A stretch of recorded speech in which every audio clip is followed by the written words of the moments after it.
Hi everyone, welcome back to my mini vlog. ನಾವಿವತ್ತು ಎಲ್ಲಿ ಹೋಗ್ತಾ ಇದ್ದೀವಿ ಗೊತ್ತಾ? ಕಾಟೇರಮ್ಮ ಟೆಂಪಲ್, ಹೊಸಕೋಟೆ ಹತ್ರ. ಪಪ್ಪ ಮಮ್ಮಿ ಬಂದರು, ಪಪ್ಪ ಮಮ್ಮಿ ಜೊತೆ ನಾವು ಹೋಗ್ತಾ ಇದ್ದೀವಿ. ಆ್ಯಕ್ಚುಲಿ ಅವ್ರು ಹೋಗಬೇಕು ಅಂತ ಅಂದ್ಕೊಂಡಿದ್ರು. ಇಲ್ಲಿಂದ ನಾವಿವಾಗ ಮೆಜೆಸ್ಟಿಕ್ ಹೋಗ್ತಾ ಇದ್ದೀವಿ. ಮೆಜೆಸ್ಟಿಕ್ ಹೋಗಿ ಅಲ್ಲಿಂದ ಹೊಸಕೋಟೆಗೆ ಹೋಗಬೇಕು. ಹೊಸಕೋಟೆಯಿಂದ ಡೈರೆಕ್ಟ್ ಬಸ್ ಇದೆ.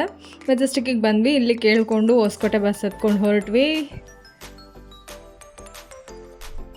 ಹೊಸಕೋಟೆನಲ್ಲಿ ಇಳ್ಕೊಂಡು ಅಲ್ಲಿಂದ ಕಾಟೇರಮ್ಮ ಟೆಂಪಲ್ಗೆ ಡೈರೆಕ್ಟಾಗಿ ಟೆಂಪಲ್ ಹತ್ರನೇ ಹೋಗುತ್ತೆ ಬಸ್ಸು. ಬಸ್ ಬರುತ್ತೆ, ಬಟ್ ತುಂಬ ರಶ್ ಇರುತ್ತೆ, ಹೆವಿ ರಶ್ ಇರುತ್ತೆ. ಸೊ ನನ್ನಲ್ಲಿ ವೀಡಿಯೋ ಮಾಡೋಕ್ಕೆ ಆಗಲಿಲ್ಲ. ಫೈನಲಿ ಬಂದ್ವಿ ಟೆಂಪಲ್ ಹತ್ರ. ಇದು ಎಂಟ್ರೆನ್ಸು, ಮೇನ್ ಎಂಟ್ರೆನ್ಸ್ ಇದು.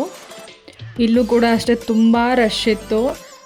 ಪಪ್ಪ ಮಮ್ಮಿ ಒಂದು ಆರತಿ ತೊಗೊಂಡ್ರು.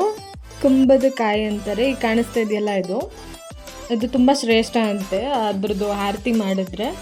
ಪಪ್ಪ ಮಮ್ಮಿ ಮತ್ತು ಅಚ್ಚನ ಇಬ್ಬರು ಆರತಿ ಮಾಡಿದ್ರು. ವಿಗ್ರಹ ನೋಡಿ ಎಷ್ಟು ಚೆನ್ನಾಗಿದೆ, ಸ್ಟ್ಯಾಚು ಸಖತ್ತಾಗಿದೆ.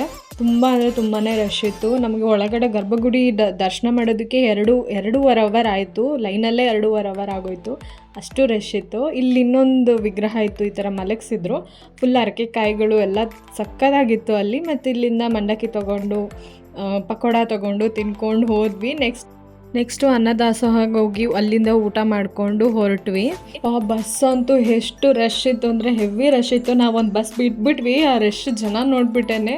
ಅದು ಬಿಟ್ಟು ನೆಕ್ಸ್ಟ್ ಬಸ್ ಹತ್ತಿದ್ರು, ಅದರಲ್ಲೂ ಹೆವಿ ರಶ್ ಇತ್ತು. ಫೈನಲಿ ಮುಗಿಸ್ಕೊಂಡು ಮನೆಗೆ ಹೋದ್ವಿ. Thank you for watching, bye.